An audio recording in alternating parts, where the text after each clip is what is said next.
Are you a XTAM KBDT proudly presents Life Solutions, coaching, counseling, naturopathic medicine, insights for successful living, and getting better with Ann Beal. Welcome to our Christmas show. I'm joined by Dr. Jim Slaughter. Hi, everybody, and Merry Christmas to everybody out there who's joining us today. Thank you. Now, Dr. Jim is a relationship coach, counselor, and author, and he is going to talk about the worship of the Magi today and get you more in the Christmas spirit and teach you more about things that you probably don't know about the three kings. And so we just welcome him, and if you're having a hard time out there, we just want to help you today to focus on Christmas and focus on just the joy of Christmas and the meaning of Christmas. And also that God is the most powerful resource that we have, and to rely on Him. And that's a part of what this story is about. There are numerous hints along the way in the Old Testament scriptures about the coming of Messiah and the birth of a Savior. Isaiah comforted his people with the words, "For unto us a child is born, unto us a son is given, and his name shall be called Wonderful Counselor, Mighty God, Everlasting Father, Prince of Peace." The prophet Micah predicted, "But you, Bethlehem Ephrathah, though you are small among the clans of Judah, out of you will come for me one who will be ruler over Israel, whose origins are from of old, from ancient times." When we read in the New Testament about the fulfillment of these prophecies in the birth of Jesus Christ, we find the accounts simply written, without great detail. We have what we need to understand what happened, but questions come to our minds, and we wish we had a little more information to fill in the blanks sometimes. What were the inn and the stable like where the Lord was born? Did Mary ride or walk? It's 80 miles from Nazareth to Bethlehem. Ride or walk, it's a hard trip for a girl 9 months pregnant. In our living room, we have a nativity scene in a bookcase during the Christmas season. One year we left it up all year long just to remind us of the presence of God and Christ in our lives.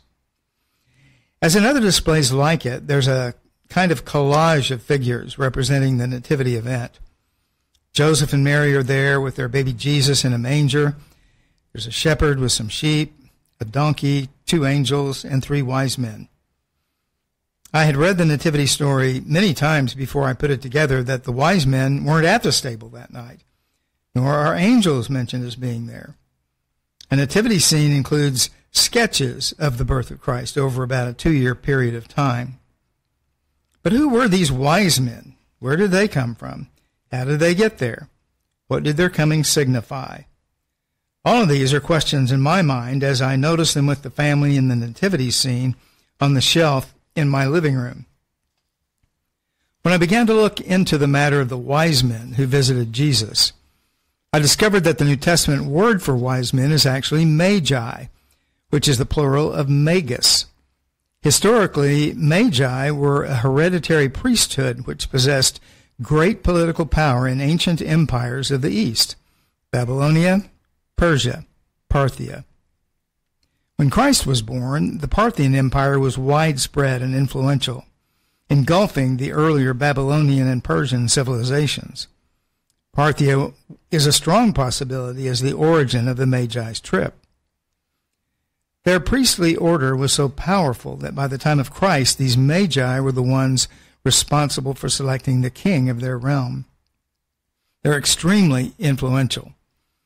You may remember that Daniel is called the chief of the Magi in Babylon, Daniel 4:9 and 5:11. Daniel was chief of the Babylonian court and head of the Magi. Thus, as we read the account of this visit of the Magi, Matthew wants us to understand that it is Parthian kingmakers who entered Jerusalem in the latter days of Herod's reign. They're powerful, influential men whose responsibility it is to seek out and recognize kings. And this night, they seek the child of Bethlehem. Manger scenes typically have 3 wise men representing 3 basic racial groups. The scriptures actually don't say how many there were. There may have been 3. There may have been 23.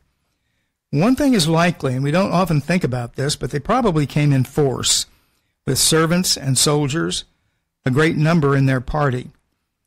There were strained relations between Persia and Rome in those days. Herod was at one time actually forced to leave because of the occupation of Jerusalem by Persian troops. Although he's in power again, the possibility of a border incident is great, and thus our Magi are attended by inadequate cavalry, Parthian light horsemen famous the world over for their combat skills. Why do they leave Persia on this 1,000-mile journey? Much is speculation at this point. They probably have had some exposure to the Hebrew Scriptures in their own studies and to the widespread hope of the Jews for a deliverer, a Messiah king who's to come. Daniel's influence has been far-reaching, and all of these Persian wise men have been affected by him in one way or another, even in this late day. These Magi know enough to be aware of the promise of God to send a king. But how did they know about the coming of a Messiah to the Jews, and a baby at that? How many were there? How did they find their way? And what about the star? Matthew tells us that God chose one of his most royal creations to guide these royal seekers, a star.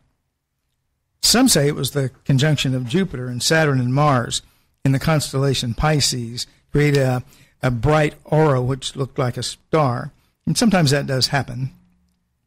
Others say it was a comet, and that would explain the movement which the Magi noticed.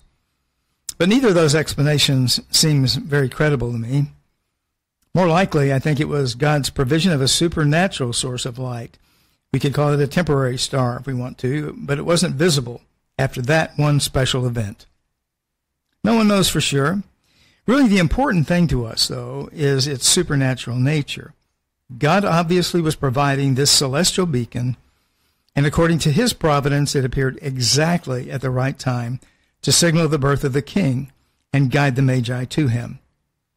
A prophecy about the Savior King was made long ago by the Hebrew prophet Micah.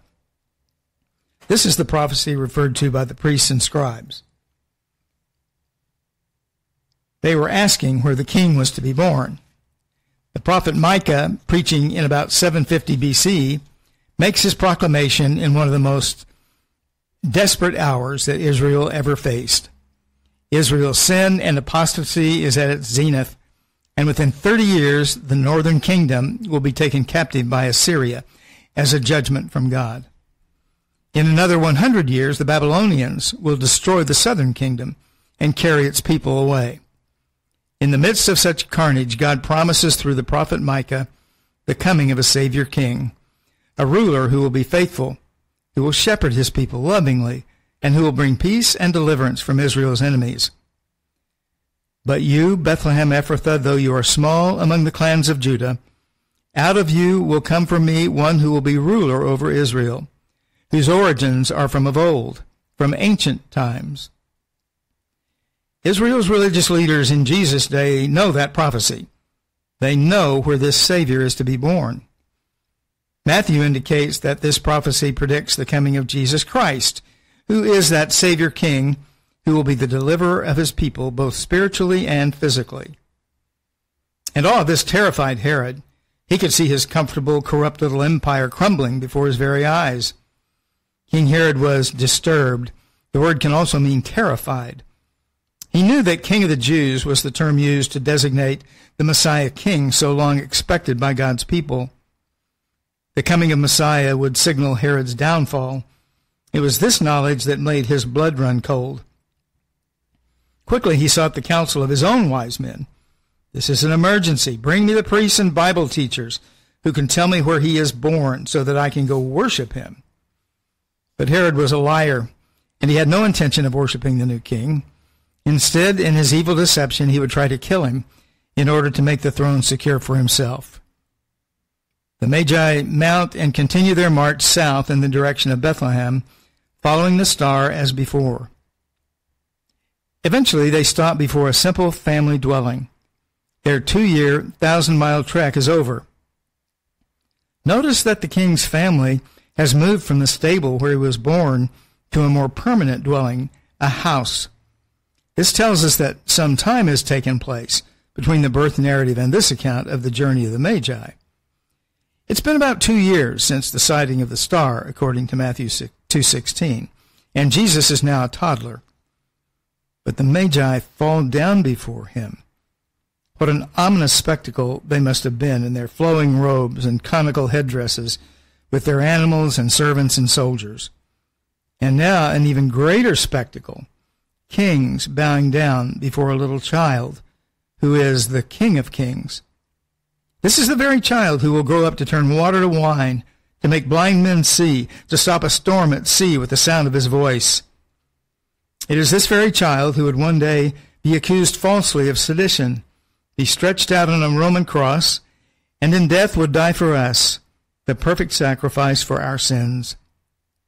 His resurrection from the dead would make a way for you and me to have fellowship with God as we put our belief in the one who died for us and was raised. Magi are important to the Christmas story because they teach us that Jesus is the King of Kings whom we are to worship just as they did. Matthew creates tension in this narrative between King Herod and King Jesus. Herod, not a Jew at all, but an Idumean, was the present, temporary, earthly appointed king, quote, quote, over the nation. Then there is Jesus. He's Jewish. And influential men from another part of the world have been informed that now there is a true king, unlike Herod, not appointed king, but born king, not temporary, but eternal, not earthly, but divine. And they've come for the purpose of worshiping him. That they would worship him implies that he is more than an earthly king. There's something spiritual about him. There is divinity in him. King of the Jews had become a title for the Jewish Messiah. Worshiping Jesus is the main idea of the wise men narrative. It is their stated purpose. It is Herod's false purpose. It is their accomplished purpose. People have different ideas about worship these days, from organs to ecstatic utterances. The biblical word worship conveys two components, humility and reverence. If we truly worship Jesus, then we will offer him a genuinely humble heart in a genuine spirit of reverence. There's no room for my own will or my own way, a critical spirit, retaliation, resentment, or bitterness. There will be no room for taking him lightly or quickly with a slight nod of my head as we go on our way. There's only room for honoring him, recognizing his holiness, thrilling to the river of mercy washing over me. And so we bow our heads and our hearts, gratefully worshiping our King today, Jesus Christ, God in human terms, my Savior, my God.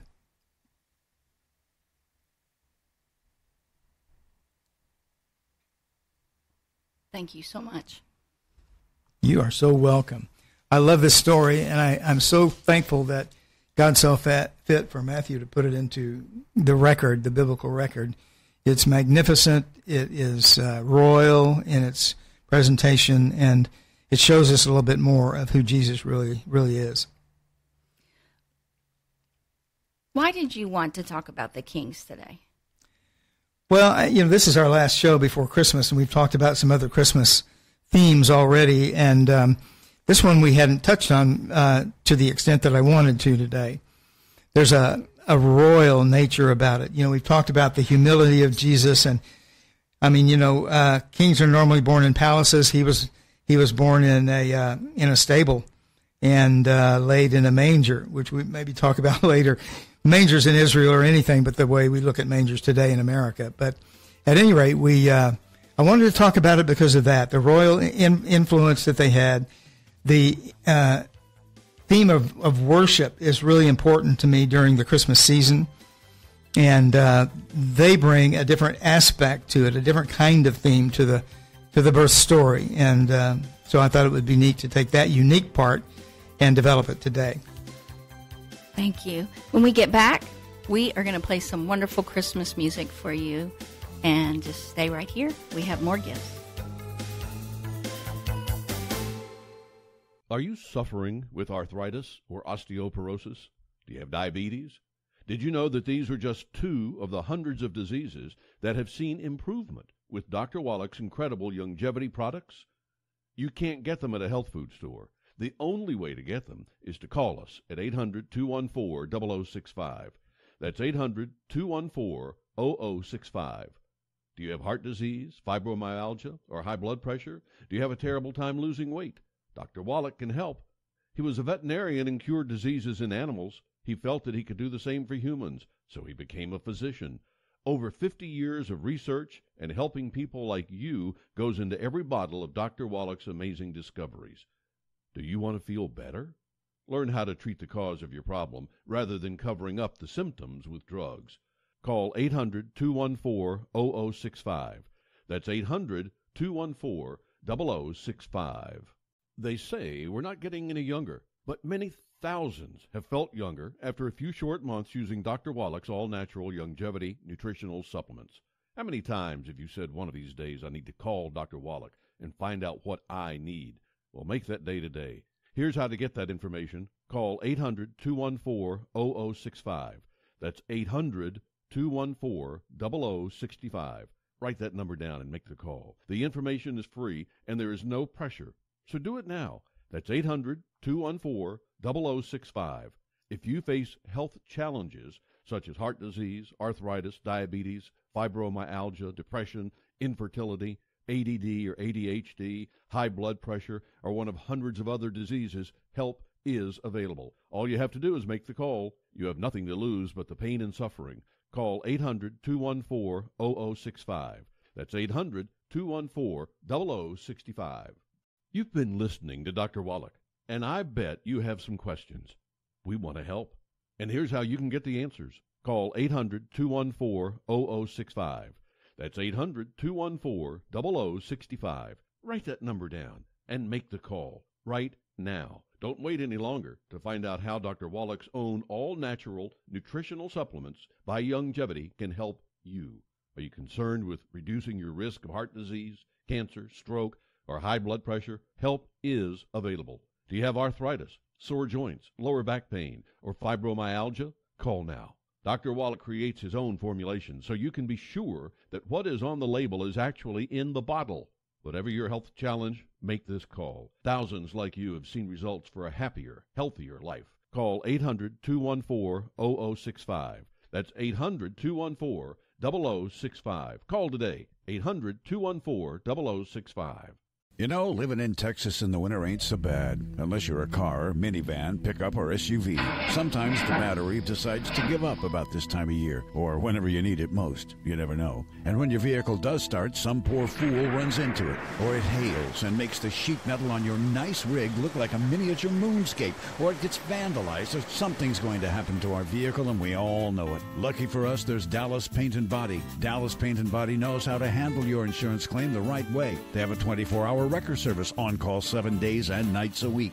Dallas Paint and Body is bonded and insured, and your vehicle is stored securely the whole time they have it. And they'll even arrange for a courtesy car while you're waiting for repairs. And when it comes to body work, ooh-wee, top-notch. Interiors, too, with special price breaks for veterans and seniors. They support the Dallas Fire Department Association at Dallas Paint and Body. And when you need them, call 214-948-0071. That's 214-948-0071. Dallas Paint and Body. To admit it's getting better, a little better all the time. And now here's more Getting Better with Ann Beal on 1160 AM KBDT. Welcome back. We loved hearing about the story of the three kings. We three kings. Now, I used to joke about that. Not the three kings, but when people would say three wise men, I would go, really? Seriously? And you always hated that. After a while, I got to thinking how funny it was because you bought a T-shirt that had, a sweatshirt that had that on there. Yeah, I Three did. wise men? Seriously? Yeah, and you're like, do you have to wear that? I'm like, it's not about you. It wasn't about you. Anyway, but it was just kind of funny that there were only three. No. So let's talk about that a little bit because, the question is, we don't really know how many wise men there were. We just assumed there were three. No, and perhaps because of the number of gifts that are mentioned in Matthew 2. And by the way, that's the passage. We would like to encourage you to go read the story in the Bible yourself, the New Testament story Matthew 2 is where that story of the coming of the wise men and their worship of the Lord and all that happened along with that is in Matthew 2. Read it with your family this evening, perhaps, as you are together. But yeah, no, we don't. But the thing is, that passage from where they were somewhere over in the far Middle East, in that area of what's now Iraq and Iran, though that now today represents the ancient kingdoms of Persia and Babylonia and Parthia. And so to go from there, probably by camel, as they're normally shown, because that was a customary way to get across the desert.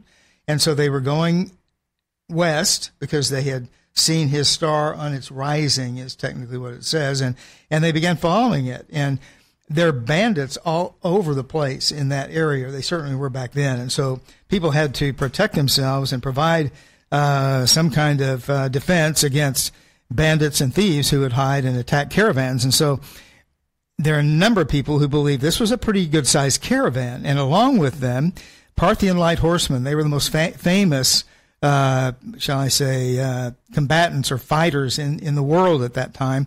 And perhaps they accompanied the Magi as they came to search for Christ in Israel. At any rate, they brought really expensive and meaningful gifts when they came. And so it's kind of a precedent, I guess, that we have for gift giving during the Christmas season. And that's been done in many ways by many people through the years. And you and I were talking about Father Christmas in Holland, Saint Nicholas, and all of that, is really an important part of this.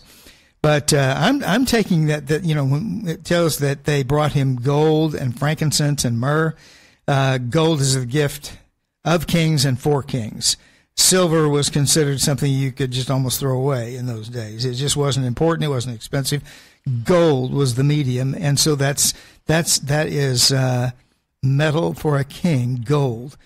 And so they brought gold, signifying Jesus' kingship. They were king makers, and they recognized him that day as the king. They brought frankincense. Frankincense is it's a spice. It's found in the Middle East, in Arabia in particular. It comes from a tree, sap, balm from a tree. And anyway, it's prepared in such a way that it's often used for producing fragrance in religious ceremonies. The church often would use it in their prayer times, and so it had become a symbol of intercession and Jesus' priesthood.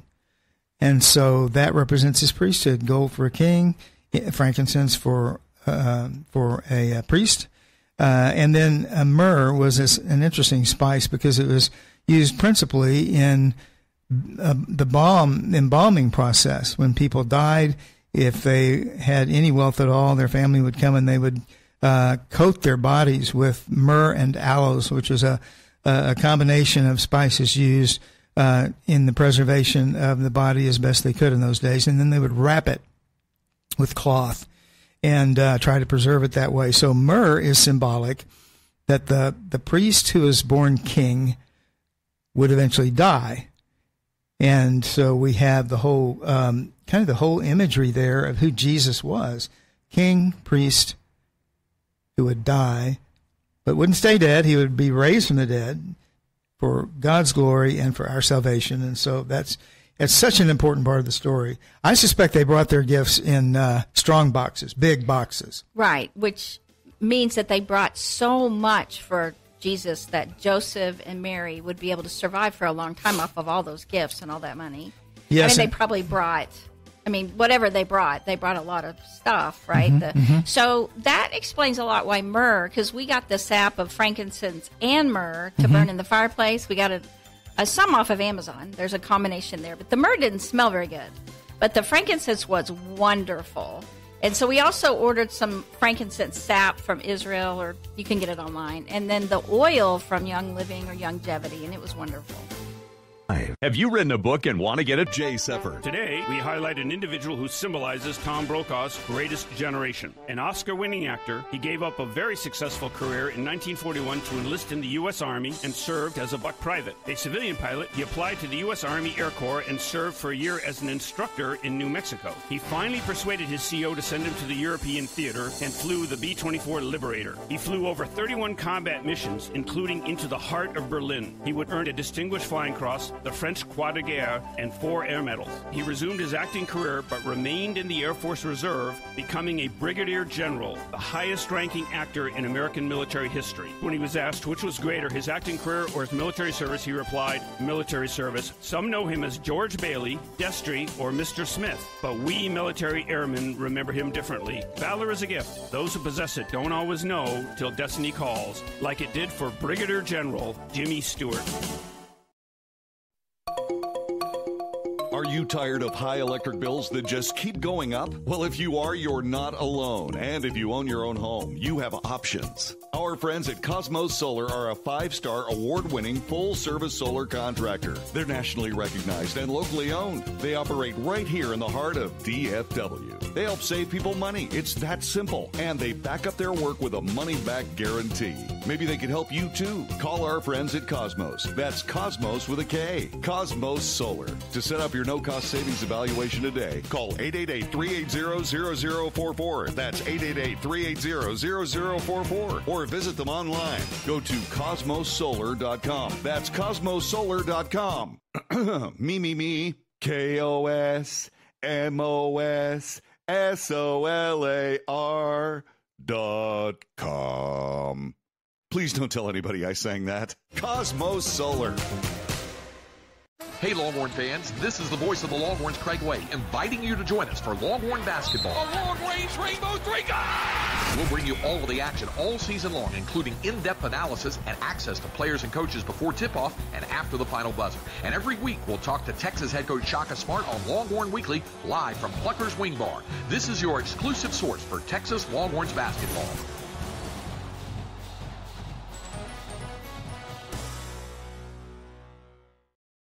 To admit it's getting better, a little better all the time. And now here's more Getting Better with Ann Beal on 1160 AM KBDT. We were discussing the wise men and talking about traditions as well. So we've had people have a big lighted star, and they walk around the neighborhood and singing Christmas carols and things like that. As you said, Santa Claus delivering presents symbolizes bringing presents to Jesus. And then we've had, Christmas plays about the wise men. We actually have some wise men here today on our shelf. Yeah, these are two out of the three of some special wise men. The other one's back there. Fit on our video. We have a collection of nutcrackers that we use at Christmas time, and we found these and thought this would be perfect. What a fit! I think they're candle holders. They are, yeah. They're at what store? Bombay? Yes. All right. We just wanted to play you some wonderful music by Pentatonics.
Sounds through the earth and skies. Sounds through the earth and skies.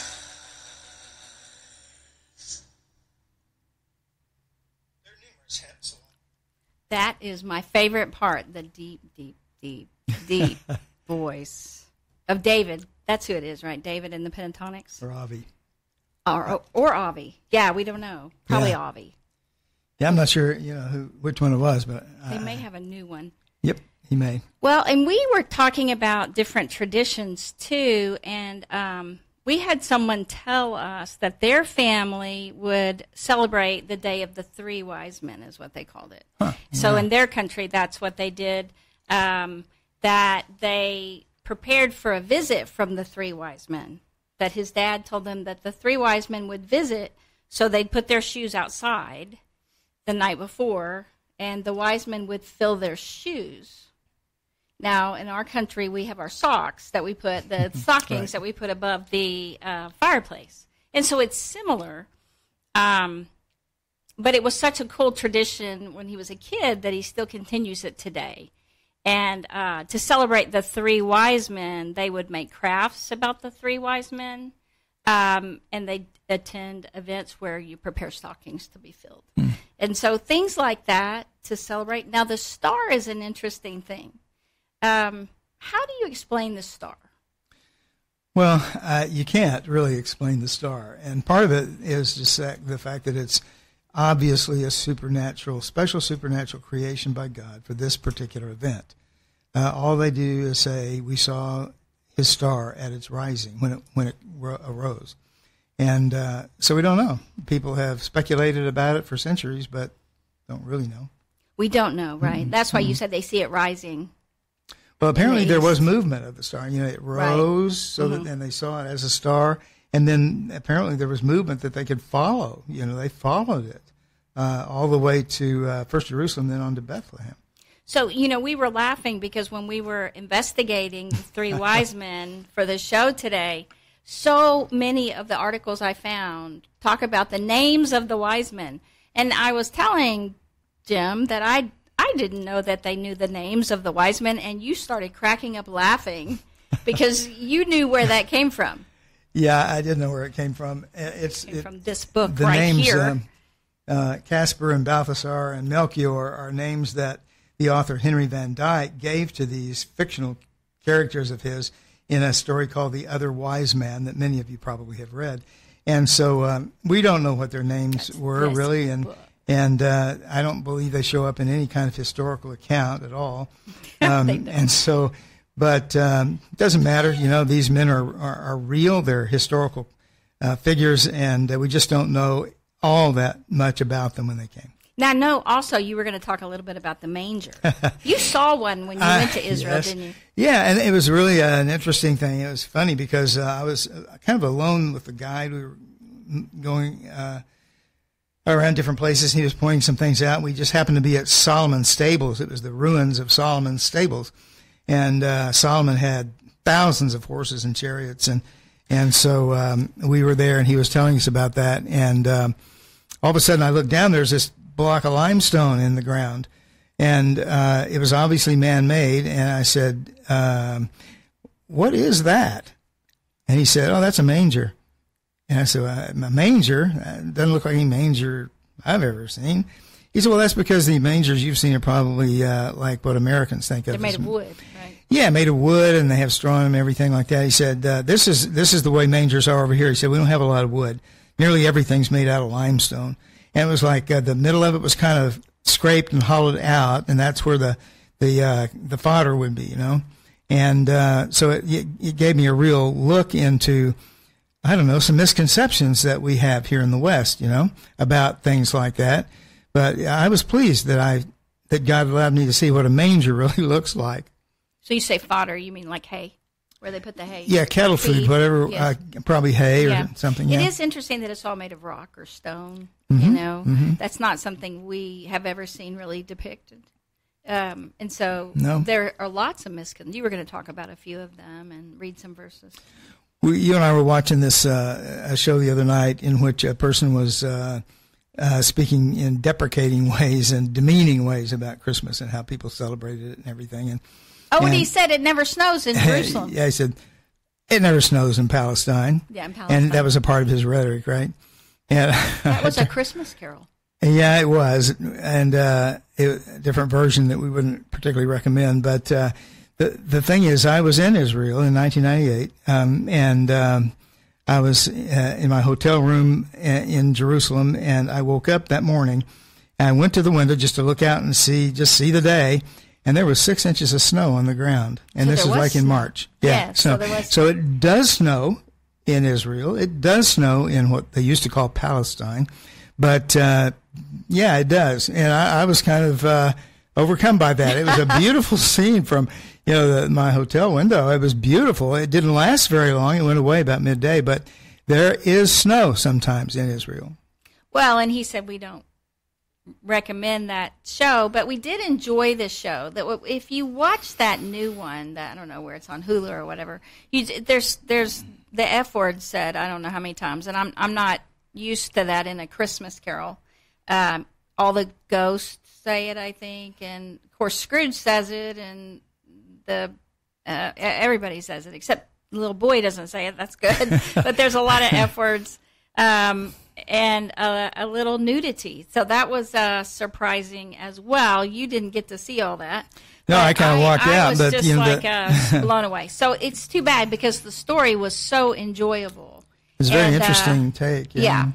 Just a little bit of nudity, but it was, so we can't recommend it for that. But it was enjoyable. It was kind of neat seeing a new version. It's kind of a darker. Yeah, it's pretty dark, and I read that story every year. I love the Dickens story, and so I read it, and so we watched different versions of it. This was one we'd never heard of before. We took a look at it. Well, and so many of them you can't tell from the rating anymore, so it can be hard. Mm-hmm. So, we just wanted to give you a little more insight about the Christmas story and about the gifts and about the manger and about snow. I don't think, when I think of the Jesus' birthday, I don't really think of snow. But so many things have gotten changed out as they tell the story. Right. What is the most important message to you that you would like to relay through this story? Through the story of the Magi? Mm-hmm. Well, I think for today, a couple of things hit me in particular. One is just the importance and the impact of worship. We worship Jesus. We worship Christ, who is God in the flesh, come to us. So it's God who is touching us in very personal, special ways. So our worship, a humble heart, giving spirit, that kind of thing is so important, and the Magi kind of reflect that.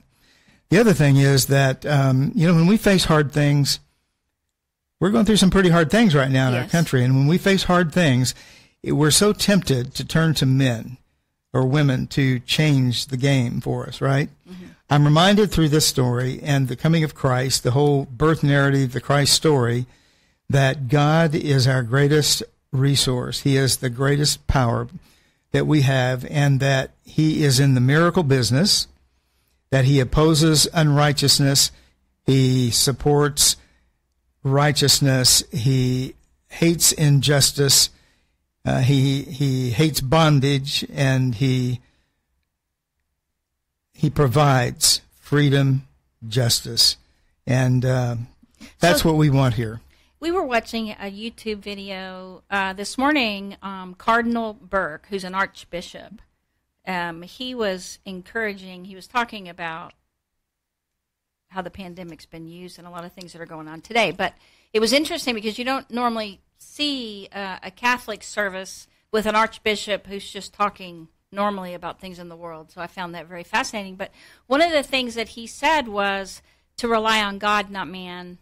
That people who are hiding in or thinking mask or all these things, that they're forgetting that God is the one who protects, and that all through the centuries it was God who protected during the plagues and pandemics and things like this. And so not to forget where your power lies, that your safety really lies from God. and to be wise. And so we take supplements, especially vitamin D and zinc, things that we take every day, and we use disinfectant on our hands. We actually use Pure Works, which lasts 5 to 8 hours, so we don't have to keep putting it on.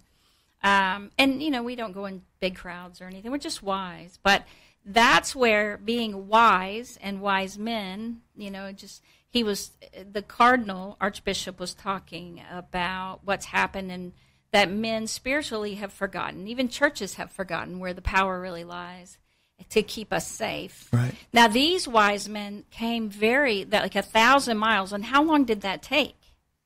Well, I haven't actually sat down and figured it out, but it would have been a long time. It would have been a long journey. You're talking about camels? Yeah. I actually rode a camel one time. You did? It was interesting, but no, but they're slow. I mean, it takes a while. They can run, I get it, but it would have been a slow process, and they would have to stop and camp and things like that. It would have taken them a long time.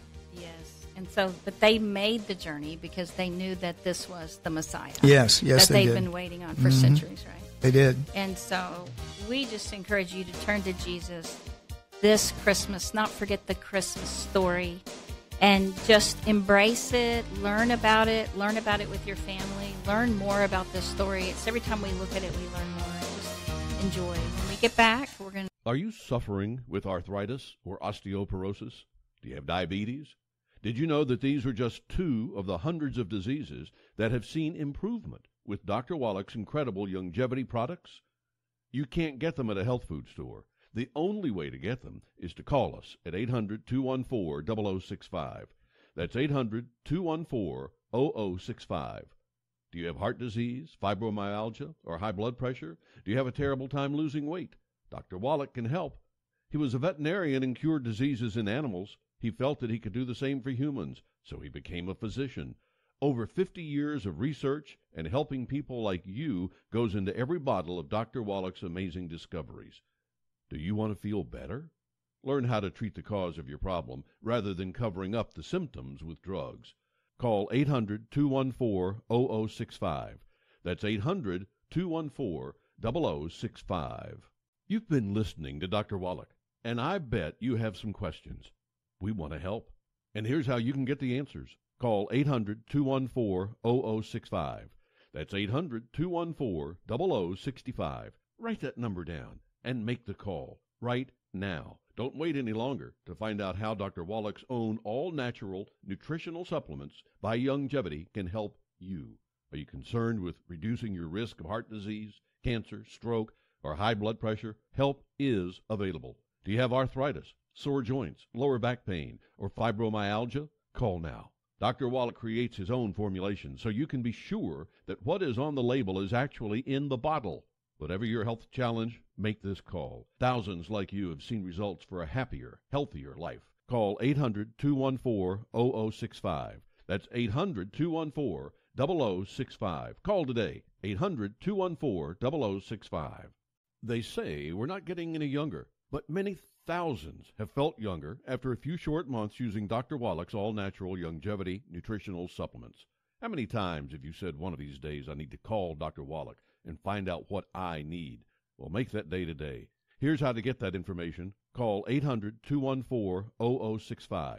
That's 800-214-0065. Write that number down and make the call. The information is free, and there is no pressure. So do it now. That's 800-214-0065. If you face health challenges such as heart disease, arthritis, diabetes, fibromyalgia, depression, infertility, ADD or ADHD, high blood pressure, or one of hundreds of other diseases, help is available. All you have to do is make the call. You have nothing to lose but the pain and suffering. Call 800-214-0065. That's 800-214-0065. Are you tired of high electric bills that just keep going up? Well, if you are, you're not alone. And if you own your own home, you have options. Our friends at Cosmos Solar are a 5-star award-winning full-service solar contractor. They're nationally recognized and locally owned. They operate right here in the heart of DFW. They help save people money. It's that simple. And they back up their work with a money-back guarantee. Maybe they can help you, too. Call our friends at Cosmos. That's Cosmos with a K. Cosmos Solar. To set up your no-cost savings evaluation today. Call 888-380-0044. That's 888-380-0044. Or visit them online. Go to cosmosolar.com. That's cosmosolar.com. Me. KOSMOSSOLAR.com. Please don't tell anybody I sang that. Cosmos Solar. I've got to admit, it's getting better, a little better, all the time. You're getting better all the time. Now, back to Ann Beal on 1160 AM KBDT. We were enjoying talking about different things you can do for the three wise men. So we were talking about making cookies. Like we used the gingerbread men and we decorated them like kings, like the three kings, like the wise men. And my youngest daughter just put wise. Like she didn't decorate the king. She just wrote wise on it in green and red. Good idea. Good idea. And I thought that was funny. And so if you're going to give them away, you could make them more fancy. So we've talked about that. And there are just so many things that you can do just for embracing. You could have the kids dress up as different characters. So the wise men are somebody they could, everybody would love to be wise. Some families put on their own pageant, I know. Yeah. Now, Santa Claus, also known as St. Nicholas Day or Santa Claus, is celebrated on December 5th in countries. And that's because of Sint, S-I-N-T. All right, they've done that in some places. Now, it's funny because Center, we read that it meant that he was sent, right? Like he was, is that right? I think it also is another word for saint. So right, I know that. Yeah, right. Okay. Yeah, we talked about that too. So somebody said they received gifts that look like a giant bagel, a fish tank, a wedding cake. Now these are like cookies and things like that. And so she actually got some that look like the wise men. Okay. Because of the frosting. There you and go. so you can host a movie marathon, okay, and watch different Christmas. The Christmas story is, there are so many movies about the Christmas story. And a lot of them are animated, but you can watch a lot of different ones. And so you can do the different traditions besides just putting things in the socks. You can have your kids put the shoes outside. Yeah, and you could so do that. you could have their friends come over and let them that night, whenever you decide to do that and do something like that. But basically, the wise men, they came after Jesus was born. Yes. So it doesn't have to be right at his birth. I know in the manger scene, they make it look like they were at the manger, but they weren't. When were they there?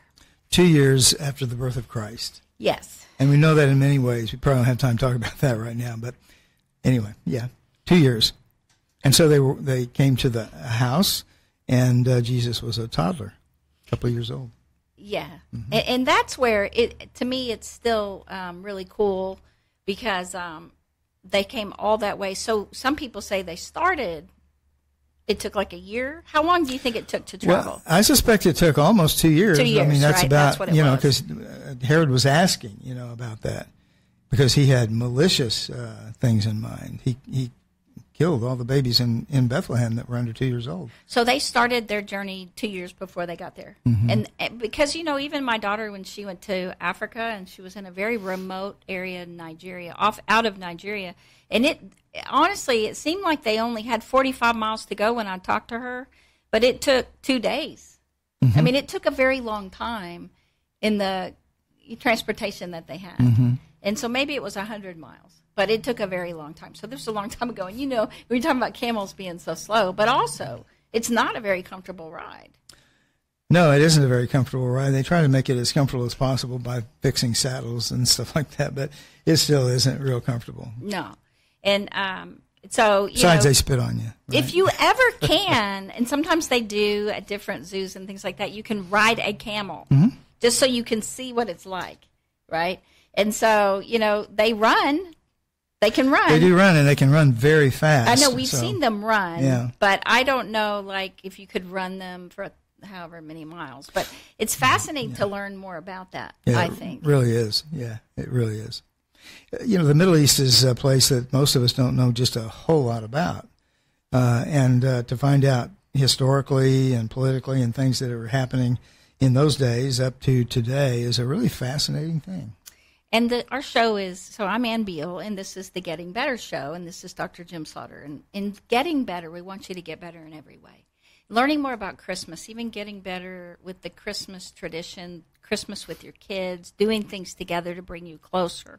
I think in this time of year with what's going on, with everything around it, with all the virus and the elections and everything, it's really separated everyone when this is a time that we should be coming together, which is what Archbishop Burke talks about.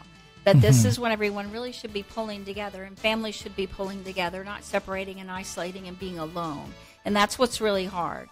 And so we want you to get better in every way. So keep listening. We give you tips every week on how to stay well and healthy. And this year we just want to wish you the merriest Christmas, and we will see you right back here for the New Year. That we have a New Year show next week that we'll do to just have you start off the New Year in a wonderful, healthy, dramatic way. In the meantime, we just bless you. We pray the Lord bless you and keep you. And just thank you for joining us and being a part of the show this year. Get better, and Merry Christmas to